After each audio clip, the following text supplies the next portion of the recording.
bəsirətsizlik, maarifdən uzaq düşmək, ibadəti var idi, gecə namazı da qılırdı, Quran da oxuyurdu, amma əqidəsi xarab idi. Vay o gündən ki, insan əqidəsi xarab olur. O qıldığı ibadət də o tikanın dibinə su tökmək olar, o tikanı bəsləmək olar, o tikan böyüyər, ziyan verər, xeyir verməz ki.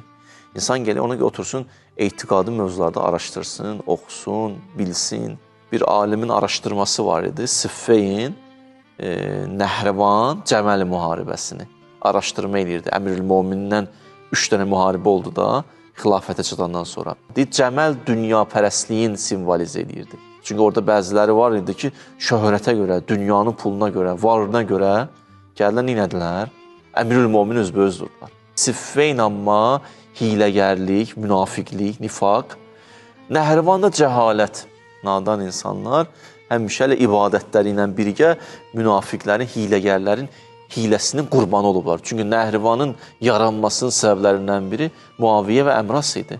Əmras və Muaviyyə, Siffeyn, münafiqlər, hiləgərlər bunları nə edilər? Heç onların özlərini ruhu incimədən onları yaratdılar.